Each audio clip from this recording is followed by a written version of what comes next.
National Award Yato Bakalam Impal Ozabu Sutarano Chedi Akata Lemirapa Dr. Lyson Zugeswar Kunai Togoloi Ozabusu even Mamzadi Marandi Lodsi Karagadi Yaw Adu Tazila Libanai Mundadi Sina Pradi Paraba Lonan Yaw Kunai Sinariba Irol Si Oirabani Kanjaraga High Libanai Sinasi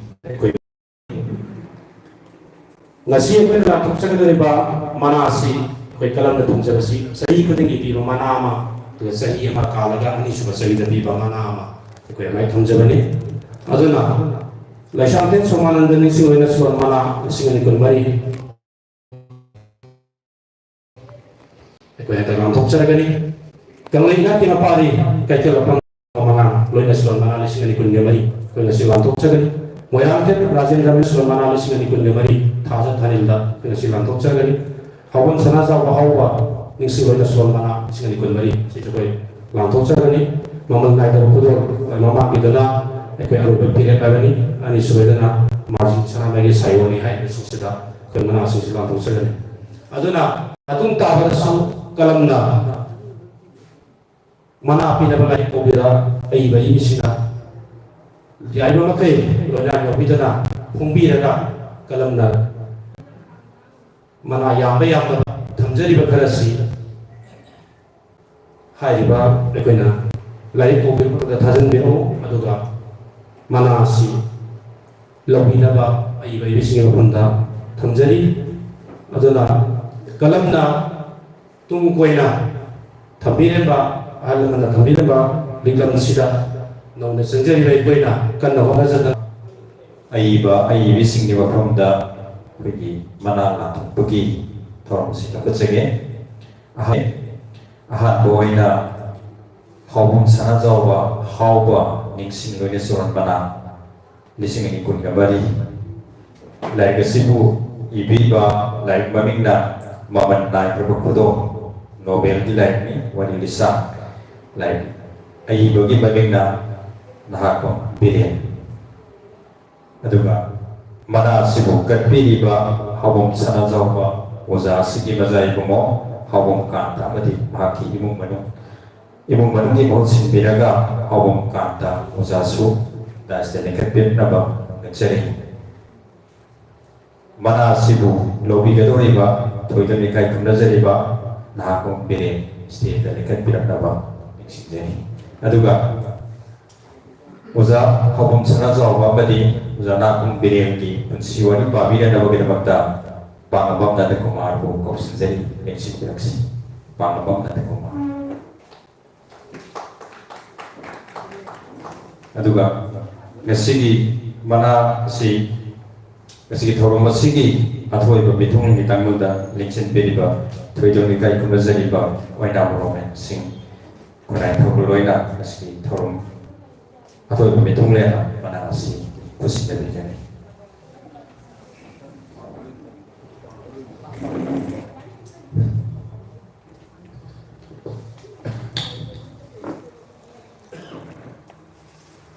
Pulau MAPOK jadi. Hobom sanazau bagi samlapa punsi wari. Hobom sanazau ba Kumzali Singamaga Chamapan Nipumangagi September Kuntra Lepa Pokpa Numita Kiam Gay Mamang Lekaida Leba Hogoms Modu Amasung Hogom Ongdi Kulabati Anigi Mga Suba Mapari Oina Taiwan Panda Kongaraki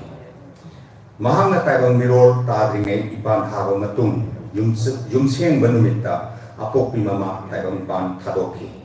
Mahaki Apopi Lekidraba Matung Mahana Sahi Mari Surpada, Apopa Mapa Ibung Masu, Taiwan Pan Tadoki. Sembiba Mapugi, Nongdam Koldaki, Apopa, Apopi, Nan Nakaina Kibana, Machi Mari Galuina, Oza Sanazopa, Mama Popa, Mabokna, Napon Biraki. Nongdam Bagi Nongdam Kol, Kanana Su, Kangugani, Mahaku, Napolibi, Maboksu, Matam Kara, Napon Biram Naga, Taiwan Punsi Senjel, Lord Aduna. Lairam Land Tinki. Madugi Matung Mayam Batokpa, Haubam Anganghal Amadi Matema Haubam Ongbi Walho Devina Mapa Mama Sagna Nakon Biraki.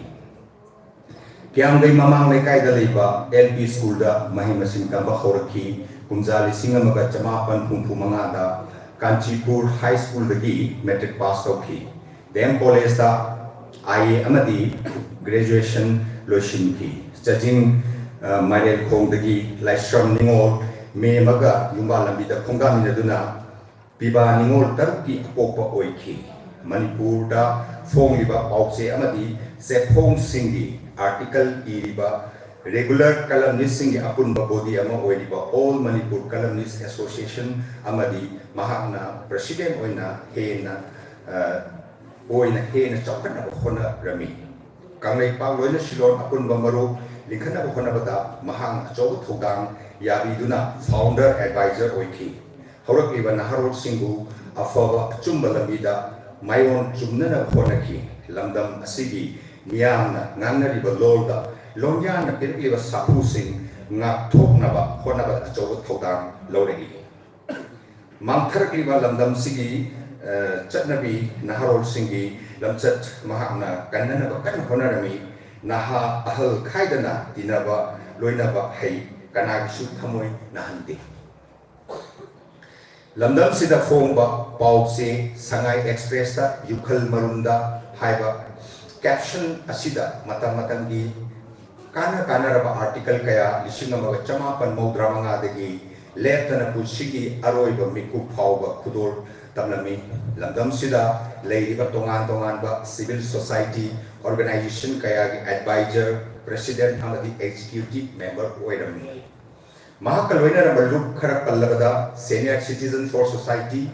Irabor Foundation, All Manipur Manpower Upliftment Center, Singzamai 2, Lilong, United Clubs Organization, Maharashtra in Council, Sanakonung, All Manipur Bar Association, Hirikon Baluf, Sanakonung, Sengbat Loop, United Progressive Adult Association, National Research Center, Leshang Hidden Development Committee, Icham Asil Singbani. Loinana Kanglaipak, Loina Sinon, Apunba, Maruk Kisu, Lishing Anitra Tret Amasung, Lishing Anitra Mapan, Haubagi, Yatung Bagi Tau, Buba Horami. Mahana, Kamlup Amaga, Sisana, Leminana Honorami, Iramdam Amadi, Iraibaki Togai Kaya, Pamana Honoringita, Mashagi, Oiba Tabak Toram Kayadi, Nateram K. Gamreda, Lily Stationery Hambada Natana, Lishingamaga Chamapan Kumudra Mangadagi, Lishingamaga Chamapan Marfu Fauba, Kiamgay Idol High School, Edeta Assistant Teacher Oina Taupurami, Madugi Matunda, School Sigi Oza, Oiduna, School Sigi, Management Committee the Yauduna, School Asigi, Hena, Fagatnaba, Machana, General Secretary Oiduna, Tabakaya Supam Toklami. Osis Higher Secondary Kanchipur Administrator am Oinasu, Madam Kra Thabak Dormi, Ozagi Simpam Pamzaba, Mr. Oirabasu, Lebaki Oiba,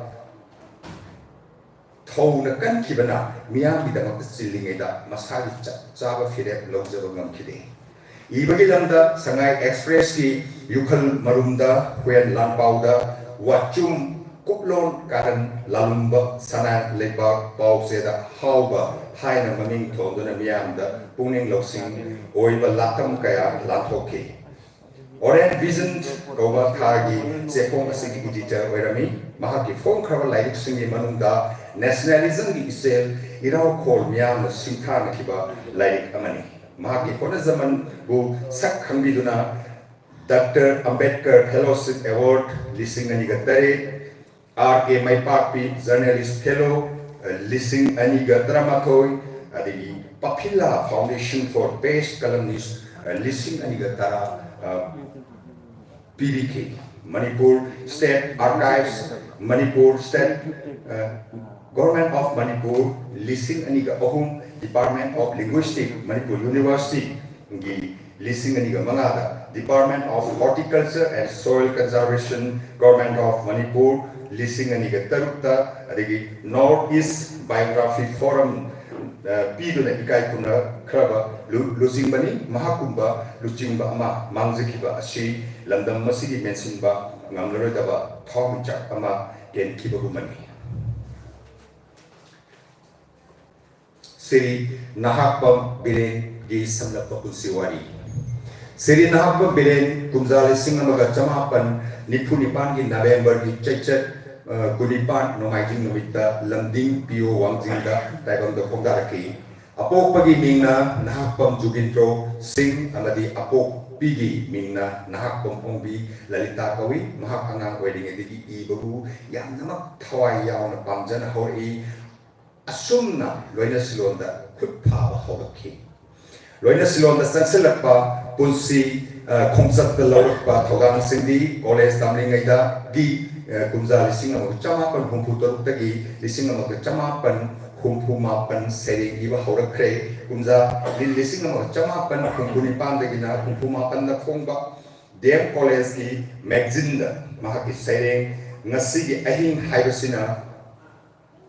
ahama mana famki kumza lising amag chamapan humudrani pan amadi kumza lising amag chamapan marhuma thoi da phone ki ba sering lai ani ai amasung prithvi amadi punsi nangani aibu wakhalna lumhalliba asida Manipur State Kala Academy Cell gi mateng PBK kumza lising amag chamapan humudrani panda lingkhat kiba corridor sandogu wangjing gi founder secretary gi thau pubata natana yaitong ba faw oike kumza lising ani ga mari dagi kumza lising ani ga mangada Manipur Site Parisar Thawal Masagi Thogrel oike Progressive Writer Association na sinba thoram animakta haibadi lising ani ga trate amadi lising ani ga kulumde segin puren oike thokpang amadi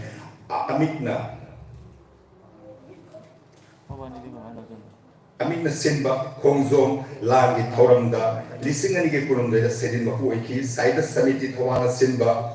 Thabalda Segin Nabada, lising ani ga kulumdoigi Fairen Hitaramani Panba, Amadi. Wangjing look anina sinba tharom kaya da sedin mapu oike AIR da ai bagi lila mari sadokre radio amadi stage kumhiroini kha Manipur drama festival da ai bagi drama ani su saruk yakre ngasi phawda makhada pizani ba lyric sing asi khatnatana ngha phombi khraba manasing miyam da thamjari masagi phom khraba lyric sing sering lyric tara English ki amayauraga aduga wari macha singda ani wari lisang manga trilogy amayauna radio lila gi ama lila ongi apunba adigi state teachers award lising ani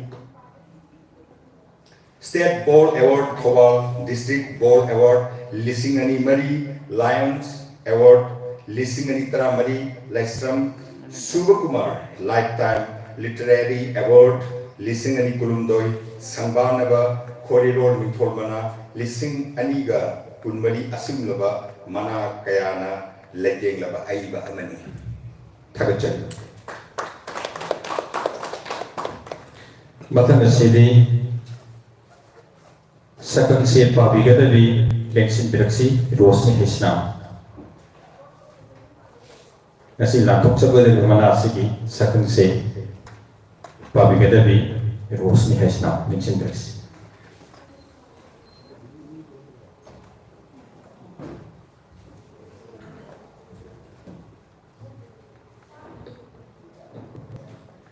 Maktada puna maku kurunjari. Kangai Paulina Silon upon Mamaru Kalam Infal, Singjamai Jirom Lekai Infal West, Hawam Sana Zawa, How Banishin Luna Silon Mana, in Lising Aniga Kunmari, Hawam Rasnikanta Amadi, Imung Manuna Kachabamana, Sakangje, Nahak Pam Biren.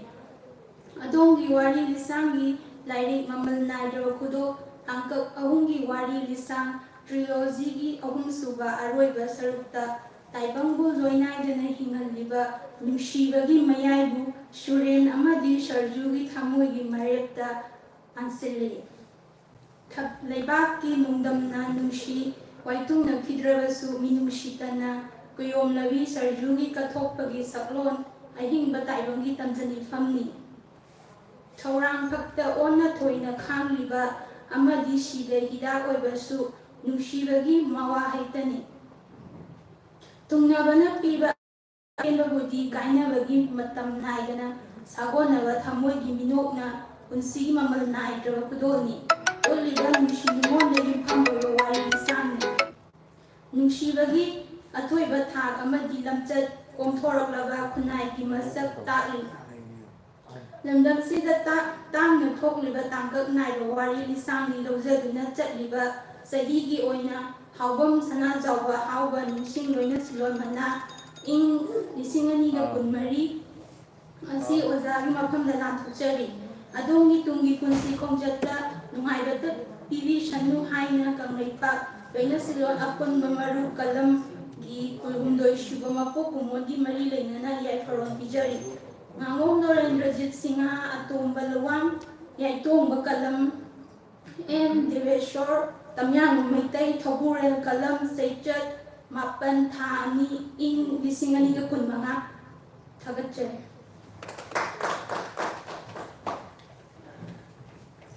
Sakang CSC ngasigi thorom asigi athoiba mitunglen kitangmanda lengsin biniba thoida mikai kunajariba waina boromen kusinna bigani lengsin beksi aduga mana kusinna basida wazakanta su yawbinaba donor we biniba wazakanta su yawbinaba that's it.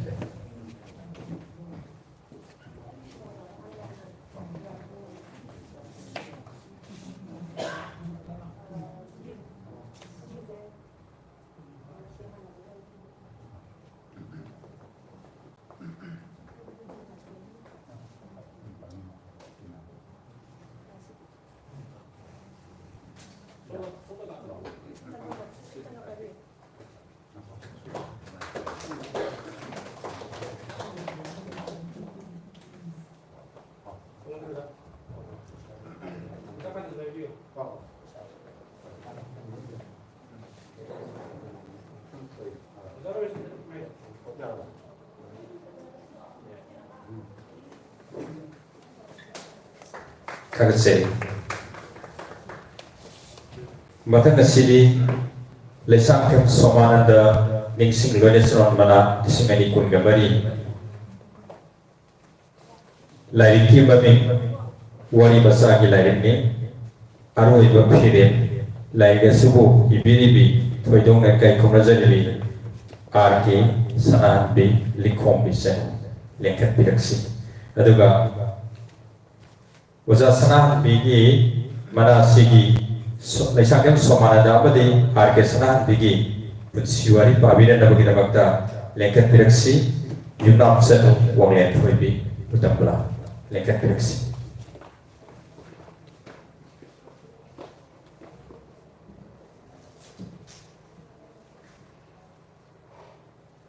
Punamaku khurumjari leisangkem somanandagi samlappa punsiwari miyam dalan thuksari leisangthem somananda ching thobal leisangthem khong manungda leiba leisangthem irabot ching amadi leisangthem ongbi kaisham ningol sabi devi anigi mari shuba macha oina disingma chamapan mudamathoi kumjagi marsi Seiset tarahundoi thangzada taibang khongdarakhi Majin manau nupa ani nupi ani gi manungda mahakna iton tonbani angang oiringai matamdagi hauna sanabada mahi masinda imungi leita lairagi awaba polum lakta khangba kanba mimangda mithoi mihenba ngamdaba honarakiba Ahanbada Leisangthem Girls English School Hojikna TMK Haina Khanaraba School Ashida Class 5 Hauba Tamlaktuna Punsigi Aroiba Matam Hauba School Ashigi Oza Oina Lenki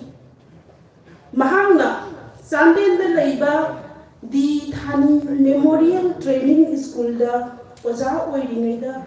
ꯊꯪꯂꯛꯄ ꯄꯤꯛꯈ꯭ꯔꯕ ꯁꯦꯟꯐꯝꯅ ꯏꯃꯨꯡꯒꯤ ꯑꯋꯥ ꯑꯅꯥ ꯄꯨꯔꯝꯃꯤ꯫ ꯃꯔꯛꯇ ꯌꯨꯝꯗ ꯍꯜꯂꯛꯄ ꯃꯇꯝꯗꯁꯨ ꯂꯩꯀꯥꯏꯒꯤ ꯃꯍꯩ ꯃꯁꯤꯡꯗ ꯁꯣꯊꯔꯕ ꯃꯍꯩꯔꯣꯏꯁꯤꯡꯒꯤ ꯃꯇꯦꯡ ꯑꯣꯏꯅꯕ ꯂꯨꯞ ꯁꯦꯝꯗꯨꯅ ꯂꯥꯏꯕ꯭ꯔꯦꯔꯤ ꯂꯤꯡꯈꯠꯅꯕꯒꯤ ꯄꯥꯟꯗꯝꯗ ꯀꯟꯅ ꯍꯣꯠꯅꯔꯝꯈꯤ꯫ ꯋꯥꯈꯜꯂꯣꯟ ꯑꯁꯤꯃꯛꯇꯤ ꯀꯨꯝꯖꯥ 2002ꯗ ꯗꯤ ꯁ꯭ꯇꯨꯗꯦꯟꯠꯁ ꯗꯤꯕꯦꯂꯞꯃꯦꯟꯠ ꯐꯣꯔꯝ ꯂꯩꯁꯥꯡꯊꯦꯝ ꯂꯤꯡꯈꯠꯍꯟꯈꯤꯕꯅꯤ꯫ ꯂꯨꯞ ꯑꯁꯤꯒꯤ ꯃꯁꯥꯃꯛꯅ ꯊꯧꯔꯦꯜ ꯑꯃꯗꯤ ꯂꯥꯏꯕ꯭ꯔꯦꯔꯤꯌꯥꯟꯒꯤ ꯊꯧ ꯄꯨꯗꯨꯅ ꯀꯟꯅ ꯍꯣꯠꯅꯈꯤ꯫ ꯍꯧꯗꯣꯛꯃꯤꯟꯅꯔꯛꯄ ꯂꯨꯞꯂꯣꯏ ꯀꯌꯥꯅ ꯁꯦꯟꯈꯥꯏ ꯈꯥꯏꯕꯗ ꯃꯥꯒꯤ ꯑꯍꯦꯟꯕ ꯀꯌా ꯍꯥꯞꯇꯨꯅ ꯍꯣꯠꯅꯈꯤ꯫ ꯑꯉꯥꯡꯁꯤꯡꯒꯤ ꯆꯥꯡꯌꯦꯡꯒꯤꯗꯃꯛ ꯑꯍꯤꯡ ꯇꯨꯝꯗꯅ ꯋꯥꯍꯪ ꯀꯌꯥ ꯁꯦꯝꯗꯨꯅ ꯍꯣꯠꯅꯔꯛꯏ꯫ ꯈ꯭ꯋꯥꯏꯗꯒꯤ ꯂꯥꯏꯕꯛ ꯊꯤꯕꯗꯤ ꯃꯁꯥꯃꯛꯅ ꯍꯣꯠꯅꯖꯗꯨꯅ ꯁꯥꯕ ꯍꯧꯔꯝꯂꯕ ꯁꯪꯂꯦꯟ ꯁꯪꯒꯥꯕ ꯃꯍꯥꯛꯅ ꯍꯤꯡꯂꯤꯉꯩ ꯃꯇꯝꯗ ꯉꯝꯈꯤꯗꯦ꯫ ꯃꯁꯥꯒꯤ ꯑꯅꯥꯕꯒꯤ ꯆꯩꯅꯥ ꯂꯛꯇ ꯃꯔꯨꯞꯁꯤꯡꯗ ꯁꯪꯂꯦꯟꯗ ꯇꯨꯝꯁꯤ ꯆꯠꯂꯒ ꯌꯦꯡꯂꯨꯁꯤ ꯂꯥꯏꯔꯤꯛ ꯄꯤꯔꯛꯂꯤꯕ ꯃꯤꯑꯣꯏꯁꯤꯡꯒꯤ ꯃꯤꯡꯁꯤꯡ ꯅꯤꯡꯊꯤꯅ ꯏꯁꯤꯟꯅꯕ ꯀꯌꯥꯔꯛ ꯁꯤꯟꯅꯖꯔꯝꯈꯤ꯫